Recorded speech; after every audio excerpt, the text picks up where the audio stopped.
Perfect.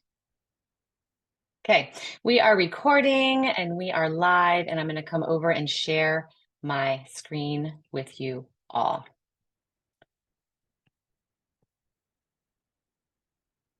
And we're going to hit the play button on this here. And here we go. So I've always so much to talk about, so I will try to keep it as clear and concise as possible. Please fire your questions off on the side and I'll get to them, and we'll try to get everything done so we've got enough time for questions. So welcome to the Foundations. This is my side project, my learning center, in addition to the clinic that I have in Westlake. And this is my talk today. It's inflammation and the power of food. I know I've been talking to many of you out and about, and as we've been chatting on email and texting, and I just want to jump in. I want to start with why I'm so passionate about this and why this is so important for all of us. So the objectives as we work through this course today, it's not the course, but the talk, I just wanted to dive a little bit into functional medicine. It's a big component that I've pulled into my practice, and it's just a very, very important area in so many aspects of our health. I want to dive into the diseases and symptoms of inflammation. So, hey, do I have some inflammation going on? What are some of these symptoms, and could it be some of these deeper drivers that we're going to get into? We're going to dive into leaky gut. That's a huge player in inflammation for many of us. We're going to understand how all this fits together. Again, food sensitivities and leaky gut and inflammation, and we get into this vicious cycle of inflammation. And then we're going to learn how we reset the gut and how we identify personal triggers. They're unique for everybody, but we're going to learn how foods affect us, which ones support us, and which ones don't. So my story, my practice. So my story actually starts with me, but it starts with my mom. Okay, so again, back to my mom. So she was diagnosed with Alzheimer's back in 2015. And I remember thinking, oh my gosh, I've got 20 years until my Alzheimer's kicks in. Because again, you hear about genetics, and genetics are your destiny, which now we know that's not true. But as that was happening, and I watched how my mom was cared for, I watched how healthcare was working for us, as a daughter and me as a professional. Again, there were so many frustrations that I came across. But I think one of the most important things that what the catalyst for that was pushing me towards functional medicine and back to. So here's where my mom is, and this is kind of the train she's on. We did the best we could to support her, in her dignity as she transitioned, into Alzheimer's. But more so for me, what can I do to not let this happen? Mom, I love you like crazy, but I'm not doing that.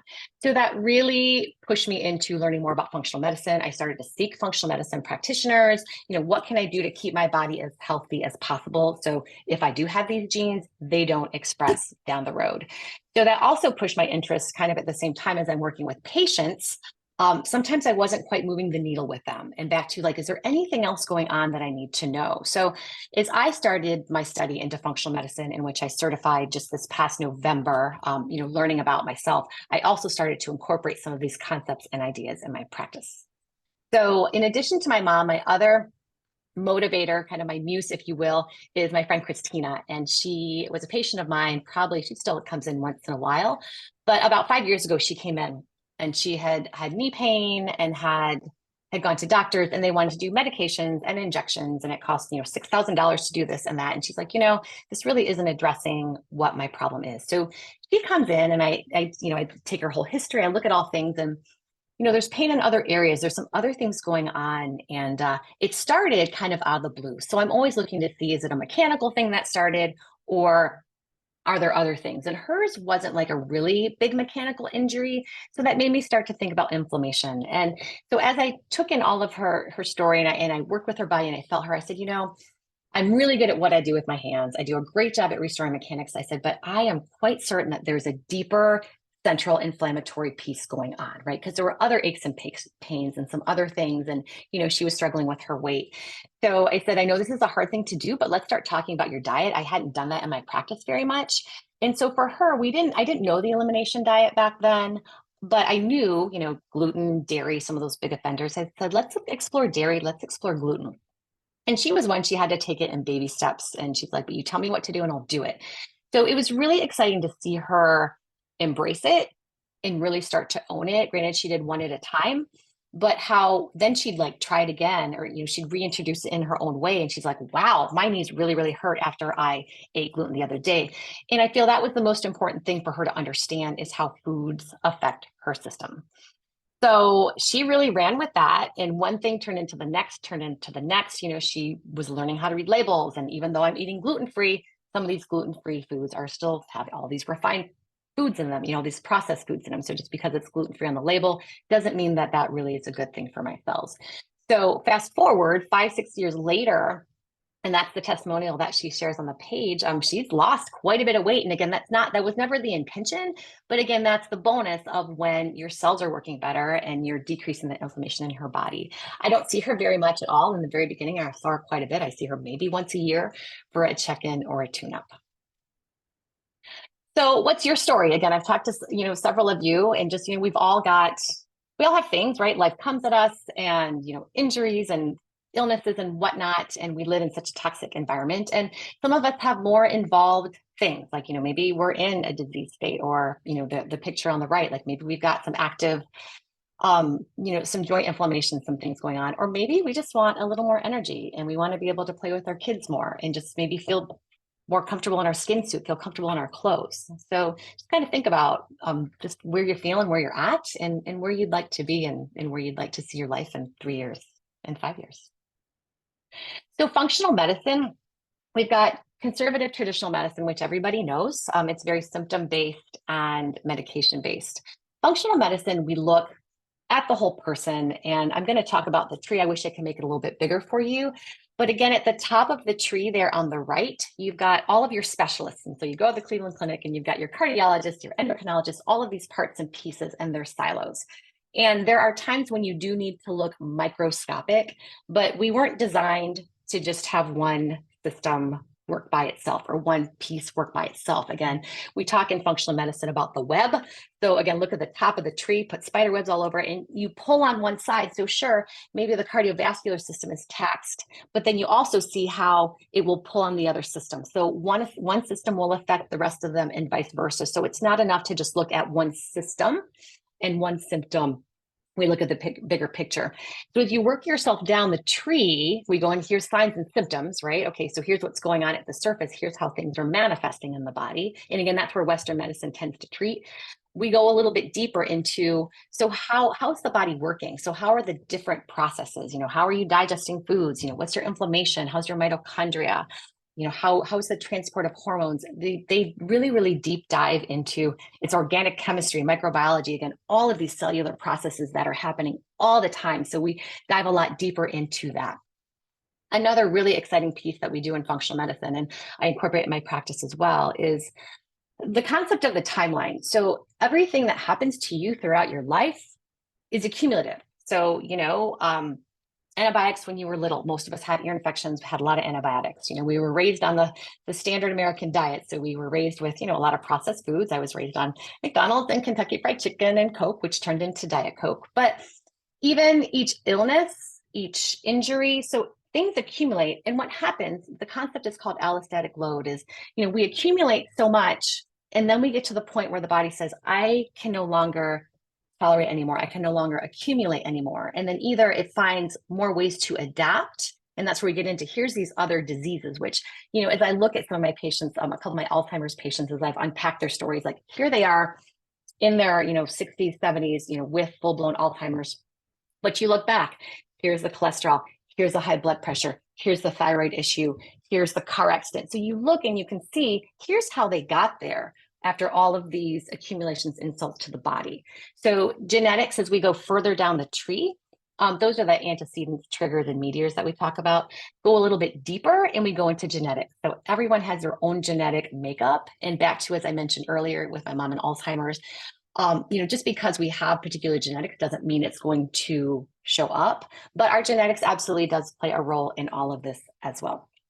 So then the exciting part comes in, and this is where foundation comes in, as I'm working with more and more of my patients, like here's some foundational principles that we all need to address in order to just to keep our bodies healthier. So, and those big ones are sleep and relaxation, exercise and movement. That will be my next course as we go into structural work, and then nutrition. And like I said, a newer component for me in the clinic, just based on the need of my patients. and the need of myself as well. But stress and relationships, and then I would add on foundations is structural health. And that's where it's a beautiful marriage of the work that we do in visceral, structural, integrative manual physical therapy and functional medicine. It's a match made in heaven. So what the health is inflammation? Inflammation actually is a natural process. You know, you get an injury and your body goes to repair it, or you get a virus, the body starts working hard, I got to fight that virus. So it really is a good thing until it becomes a chronic thing. And again, we live in a toxic world. There's lots of insults coming our way. Some of the big causes of inflammation are illnesses, bacterias, food components. So we're going to talk a lot in this class about how food creates inflammation, especially sensitivities. When we get into the refined foods, high omega-6s, our current diet, our Western diet is very high in omega-6s. And that's, you know, we get into the meats and again, the refined foods. So omega-6, it creates arachidonic acid, which creates inflammation. And so that's why you hear a lot about omega-3s. We really want to boost up, we want to bring down the 6s and boost up to 3s. Lots of chemicals in our food, pesticides and such, GMO, all of that creates inflammation as well. So then we've got mechanical, chemical, electromagnetic trauma. Those are insults to the body. Toxins are huge contributors to inflammation, and medications are a big one. And I see that in my clinic as well. Like here's one medication that just leads to the next medication. And then, you know, down the road, they're on 15 medications. But again, that wreaks havoc on the liver. It absolutely affects the gut lining.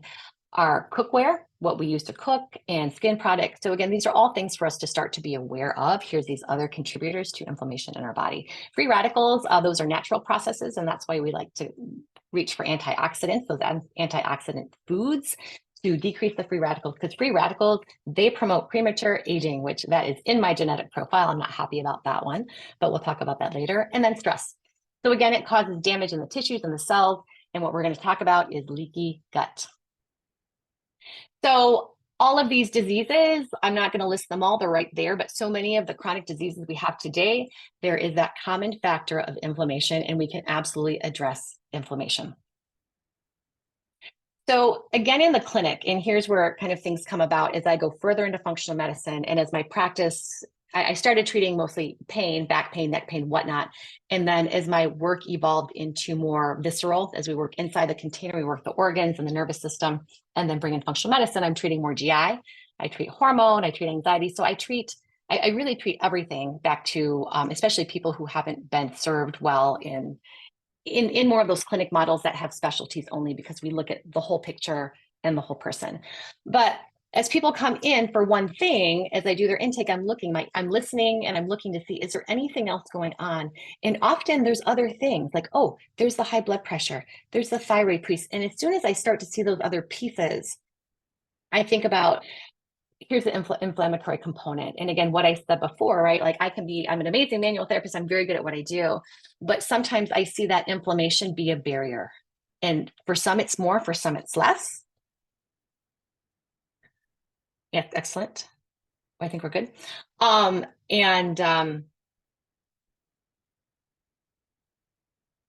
Sorry, thank you for we're checking on admitting people into the talk.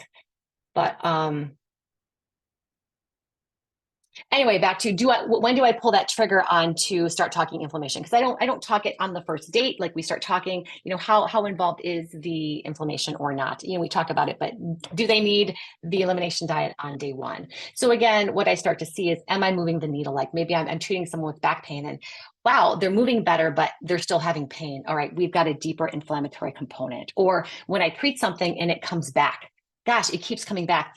I just had a guy this week for some reflux issues, and I talked on the phone with him. I said, hey, we're probably going to have to go and you know, that elimination diet, just because we need to rule out what are some of these deeper players. And so I treated him, and then when he came back after lunch, I had lost some of the gains I made, and I said, so what happened between morning session, afternoon session? You know, you went for a walk, was it that? I'm like, you ate. But it was interesting because it wasn't just something we talked about. He's like, but I've eaten that before and I've been fine. So I'm going to dive into that just a little bit as far as like the sensitivities, what shows up, what doesn't show up. But other symptoms that I see of inflammation in the clinic, sometimes I'll see tongue coat. I'll notice if someone's got dry skin, ridges in their nails. Those are signs of some nutrition deficiencies. Just sensitive, irritable tissues. Some people are just a little bit hotter in the tissues, a little bit more sensitive, and that's not a bad thing. It's just, here's where they're at. Here's this underlying inflammatory process that's going on. Unreproducible pain, like some things are very mechanical, like bend over, it hurts me when I do that, versus it's just kind of always there. Painful periods, gas and bloating, bags under the eyes, people get sick often. So again, these are all things I'm listening for. Hey, how is inflammation a player in what we're doing with helping them with symptoms? To the right, you see the medical symptom questionnaire. That's from the Institute for Functional Medicine. I have everyone fill that out before, and then we use that to track. And again, it's just another one that just, and this was important as I started to do my own personal work. As I go through them, like, oh, I do have that. I do have that. And again, I don't think about those things all the time, but it just gave me, and it gives you a number of, hey, here's where I'm sitting at symptom-wise, and how those symptoms change as I start to do elimination diet or address the inflammation in my body. So toxic soup, that's what I say to my patients. I'm working on your system. We've got hot nerves, or we've got, this tremor thing, and I'm taking the tension off the structure, but yet these nerves are sitting in toxic soup. So that's the term I tend to use when I'm working with patients. Like, here's this underlying inflammation. Like, how well do your cells and tissues work when they're living in toxic soup? So how our medicals deal with inflammation, the medical systems, just like as I said, I worked with my mom, medicated. And even in like the autoimmune diseases, rheumatoid arthritis, again, they're medicating the inflammation. So they're making the inflammation go away. But very, very few of them are addressing why. Like, no one's addressing what happened between birth and age 50 before these symptoms started, maybe with someone who has rheumatoid arthritis. So important to address these underlying factors that create the inflammation versus let's just make the inflammation go away. That's really not honorable to the body. Another patient I worked with, she had come in for some GI issues, and she was seeing a prominent weight loss clinic over on the east side. And I don't have the picture there, but she's like, hey, I'm eating these diet bars. So I looked at the diet bar, and sure, it was, I think it was low in fat. It had all the macros that were great, but what it also had in were, and here's soybean oil, and here's all these other fillers that came into it. And I said, gosh, here you are trying to lose weight, but here's all these potential inflammatory things that are in your diet bar. And that very likely might be counterintuitive to you losing weight. So again, I don't know if it's misinformation or where that information comes from. I mean, and back to Weight Watchers, like, they bless her, like, again, everyone's trying to take care of themselves, but often that information maybe is not the most accurate or best for that right person. That on the right side came across my Facebook feed, and, there's Pepsi. I'm not sure where Pepsi is on that picture, but, maybe someone is sensitive to gluten, and that's creating inflammation. So maybe those pretzel chips aren't a great choice for someone who's trying to lose weight. And dairy is a big offender for many, many people. So that might be maybe under the calorie limit, again, when we're just looking at calories, but we need to look at what is the food, and how does your body do with it? Does it support your body or not support your body? So Michael Pollan, back in 2008, I read that book. It's a phenomenal book. He really dove into our food, the food industry, and processed food, and food in our schools, and how meat is created, the whole animal industry, which is a fascinating read and eye-opener. But eat food, not too much, mostly plants. So this is why this is important as well, because again, today's farming practices, a lot of pesticides, GMOs, our soils are not as nutrient as they were, again, because of conventional farming practices. So much refined food, the whites, the flours and the sugars. And as I said earlier, the omega-6s, we're so heavy meat dominant, and the way our meat is created. So, we do look forward, we try to encourage grass-fed meat when we do meat, just better practices that have better nutrients and just healthier food for us to eat. Our food is not really that healthy these days. So leaky gut, this really is the heart and soul of so many things. The gut is such a huge player in our immune system. And so on the left side, we've got our healthy gut. There's those cells, they're all nice and together. So leaky gut, we get some breaks in the barrier. Our skin is a protective barrier from the outside world to the inside. The gut is also a barrier. So it's a barrier from what we take into the rest of our body.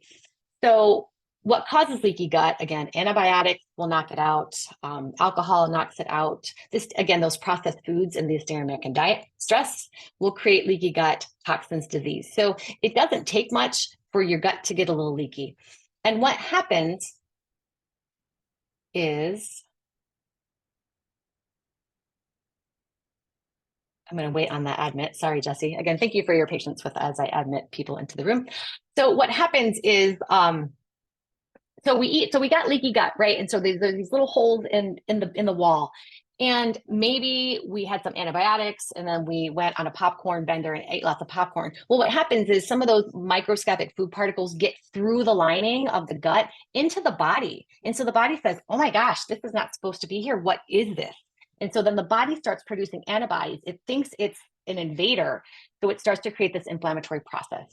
So this is how food sensitivities begin. So again, leaky gut is such a player in so many of the diseases as well, our immune system and inflammation, because again, this happens often, like little food particles are getting through and the body's like, hey, you're not supposed to be here. I'm gonna create you. And then down the road, you eat that food again and the body says, hey, I've got some inflammation going on. So this is how some of these very, very subtle food sensitivities can cause inflammation. And I'll tell you how they showed up in my world.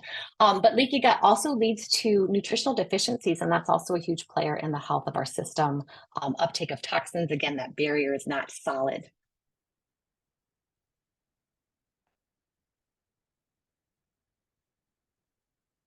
Okay, so we're not talking about the big allergies that send you into the emergency room. Those are IgEs. That's another conversation for another time. But we're talking about sensitivities and intolerances. And often these big offenders for many of us are dairy, gluten, eggs, corn, shellfish, and soy. There might be some other ones we pull on there, but then absolutely sugar and the refined oils. And again, those sensitivities, because I have people all the time, they're like, well, I ate that and now it's fine. Or I ate that another time and I wasn't fine. So back to here's where just on a subtle layer, a subtle level, like it doesn't do a big reaction in our body, but it's just enough to just promote, like it increases the heat. Our bodies just have a little extra fire in them. And so, you never quite know, is it that food or what is it? So it's such a delayed, subtle reaction, if a reaction at all. So do I have a leaky gut? So resistant weight loss, poor immunity, aches and pains, chronic pain, low energy. So there's many, many things that are related to leaky gut. So the elimination diet. So that is really the gold standard that we like to go to in functional medicine. And it's the reset button. So I tell all my patients, it levels the playing field. So what we do is we clear out some of the big offenders. We clear out the offenders that likely are contributing to inflammation. It takes 21 days for your body to clear out those antibodies. So that's why we go 3 weeks, 21 days to really calm it down, level the playing field. And then the magic comes in is when we do the reintroduction.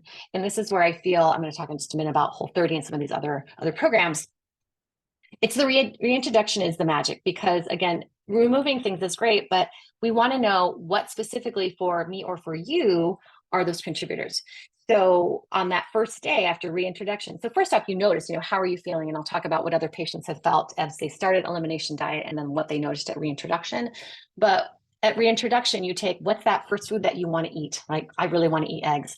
So then we introduce it, we hit the system hard. So, right, there's no inflammation in your system. And then we bring in this, I don't know, is it inflammatory or not? You'll know very quickly, but you eat a little bit at breakfast, a little bit at lunch, and a lot more at dinner.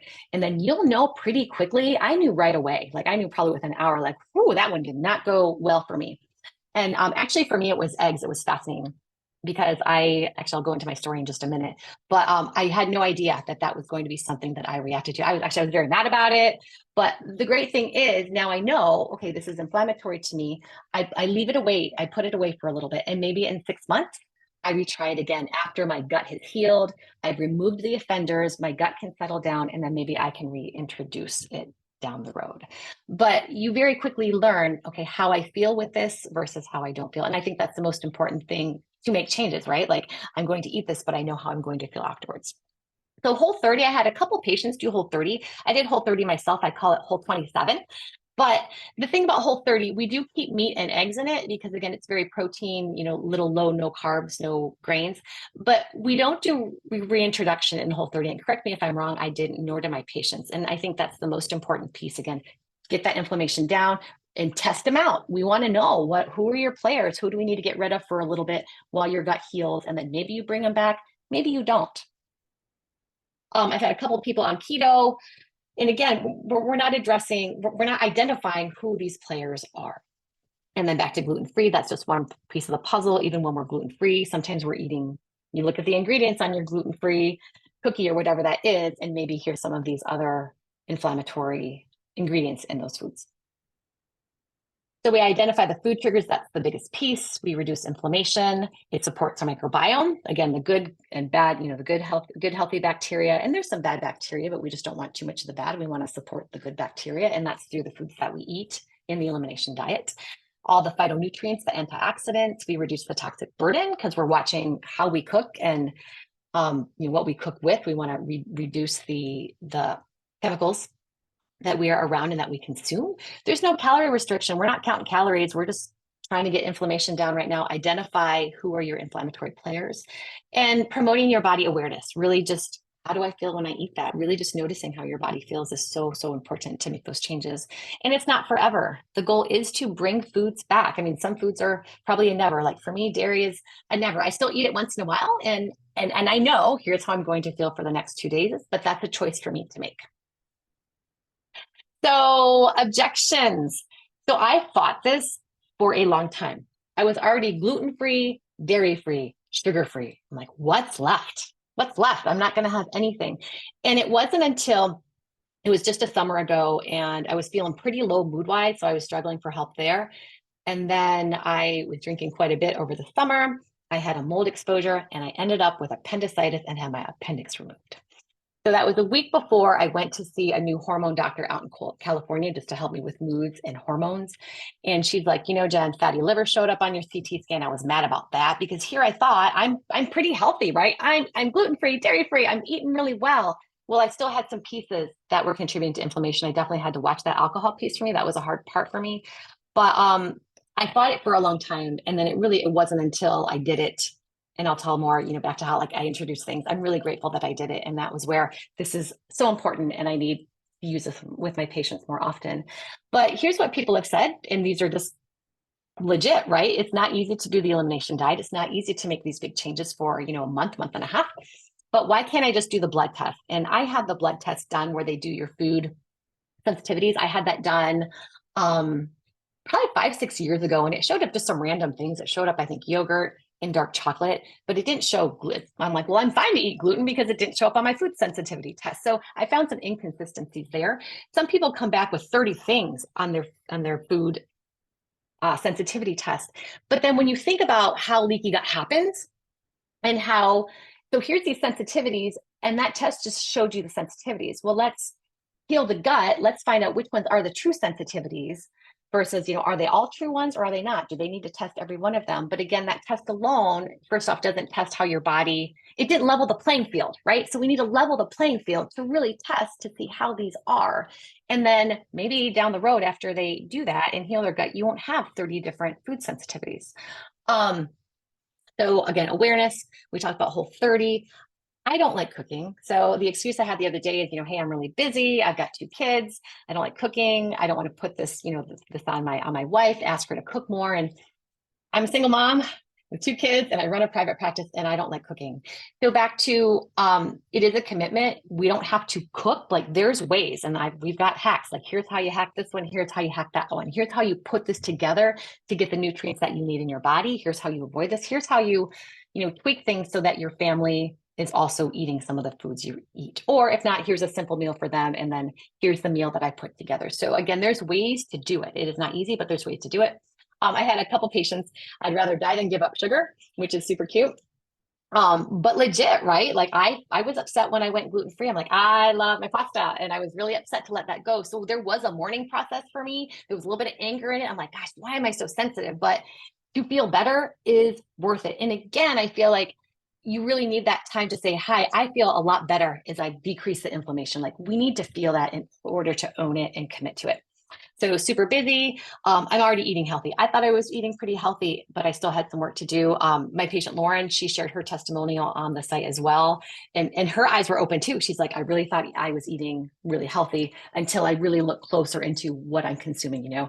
For me, like, I snuck a bite of ice cream here, which turned into like 6 bites. And then it turned into eating ice cream more. So it's fascinating how things start to creep up in our diet. And, we're eating really well, but these things sneak up and they contribute to our inflammation. So pitfalls, patients who have run, I have a couple patients, I said, hey, let's just run inflammation diet. Here's the information, 1, 2, 3, go. Let me know if you need anything.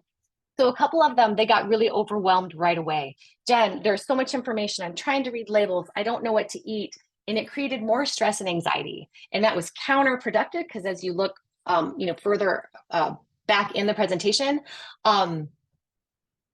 how stress creates inflammation. So I'm like, okay, we need to take a step back. How do we make this work for you? How do I need to support you better so that you can be successful doing it? Again, back to not sure what to eat. What foods do I eat? Again, I'll talk about all these pieces. Here's how I've made it work for me. Here's how others have made it work for them. Accountability. And that was a huge piece for me. Back to, I did Whole 27, I didn't do Whole 30. But when I committed to the elimination diet with my doctor out in California, I had to put up a pretty big chunk of change. It was like $1,200, $1,500 to do that. So I really had to put my money where my mouth was. And if I was spending $1,500, I sure as heck wasn't going to mess that up. So I feel that is an important piece as we invest. And, do I really want to eat that ice cream? I spent a lot of money, so I'm not going to eat that bite of ice cream. But then also for me, the accountability. So that program I did also, I think there were maybe 3 visits that I met with her practitioner. And so there was someone that I had to report to. So it just made, I personally need accountability. Some people could rock it out. They're like, I got this. I'll see you back in 6 weeks. That's awesome. But not all of us are able to do that. A few of my patients, they gave up early. So they kind of petered out. They didn't quite get to the reintroduction phase. Either some of them didn't do the reintroduction phase formally, like you got to hit it pretty hard. You can't just have a bite of this, a bite of that. You need to do it systematically initially. And then some didn't quite get all through the foods that they wanted to eliminate.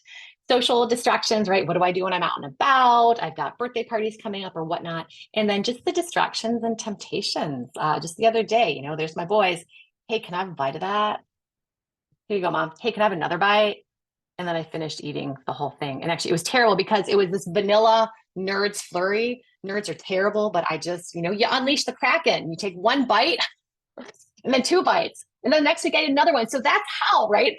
This is me. This is my story, but that's how this happens. And so like I was super clean and then this is how stuff snuck back in. So actually what I wanted to do is I wanted to do the re-elimination diet in August before I started you all because I just wanted to be ready. But accountability, there was no one holding me accountability. So that's where I got into trouble with a Nerds flurry. Terrible. But again, it's reality, right? Like that's my reality. So hang on, here we go.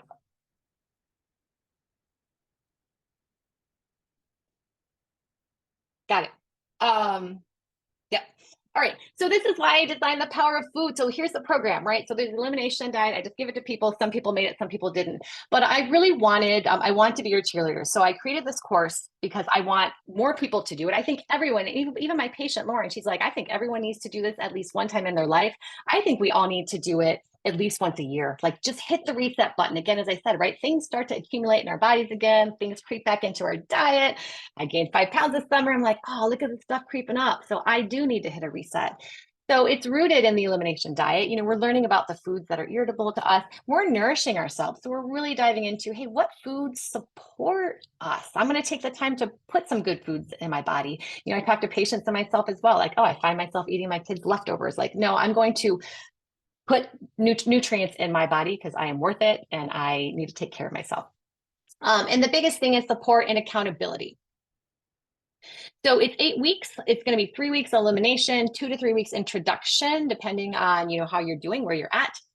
Weekly instructional and educational and motivational videos. So I'm going to be pre-recording things like here's what you're going to focus on this week. So I've got a little bit of homework just for you to, it's more so just to think about and be aware of and watch out for this, consider this week.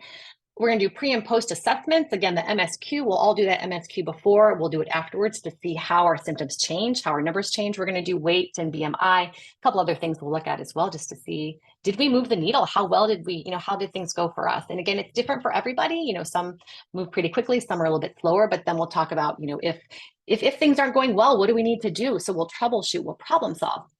We'll journal as we go.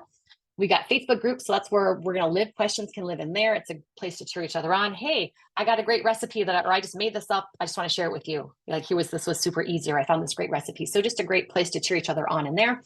And we'll be doing live Zooms on Friday. Those will be at noon East.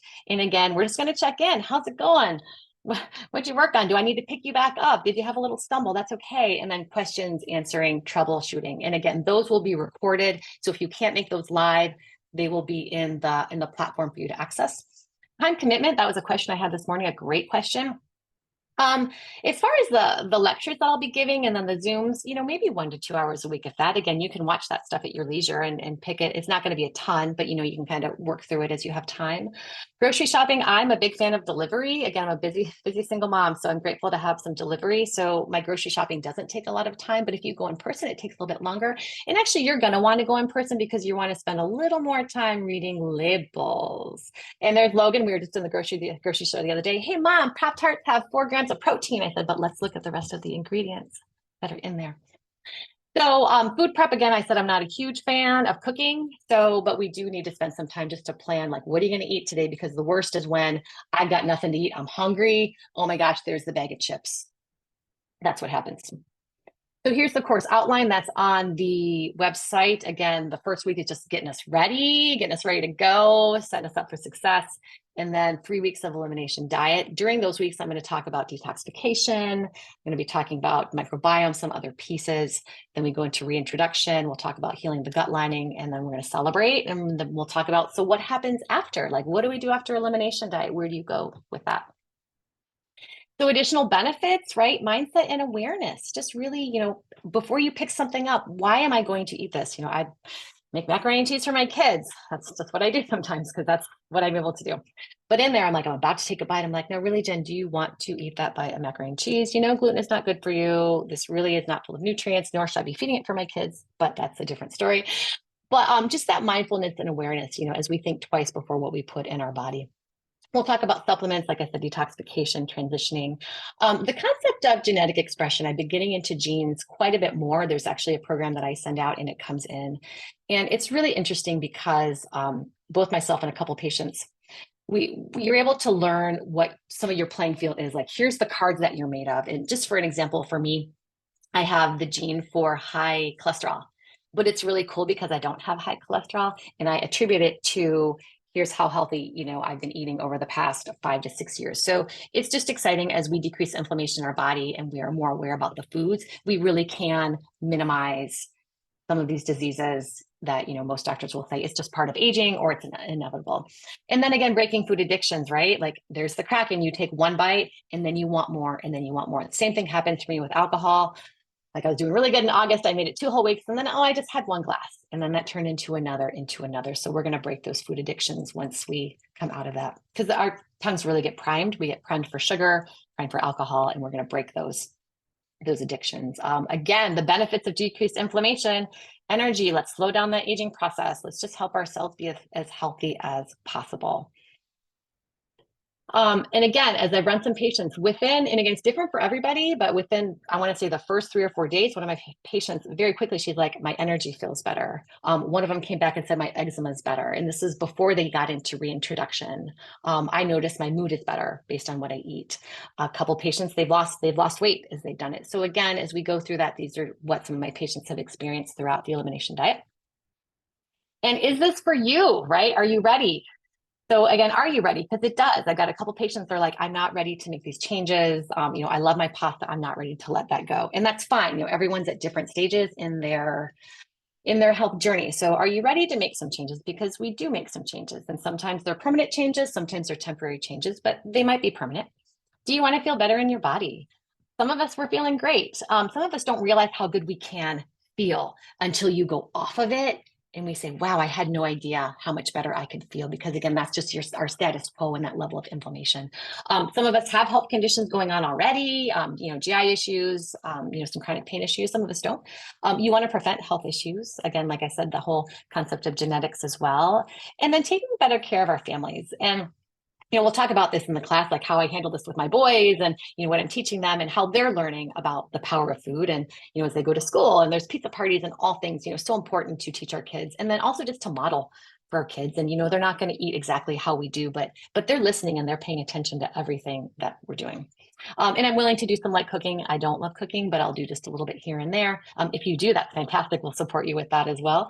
And a little bit of food prep. So here we are at the end. This is most of the talk. And I'm going to pop out of this. So yes, are you ready to hit the reset button? So that's our QR code that will kick you back into the registration process from there. But what I want to do from here, you guys know I had a little trouble with my admits. I'm going to stop my screen share here. Hopefully, I'm going to stop that. And I'm going to come back to here. And then I'm going to pop into the chat. Fantastic. Are there any questions? We have a little bit of time. Happy to entertain questions. If not, that is cool too. And if you do, you may put them in the chat. I will go first. Hi, Jessie. Hi. I'd like to point out that the links to the Foundation's Facebook page and the course link is also in the chat at the very top as well. Fantastic. Fantastic.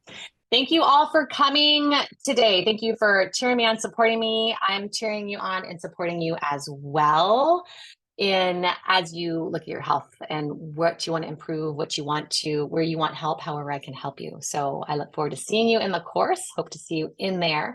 I am here for more questions. If you have questions, feel free to email us, send me a text, drop a line in the Facebook group. I'm happy to share more stories. I've got lots of stories to tell.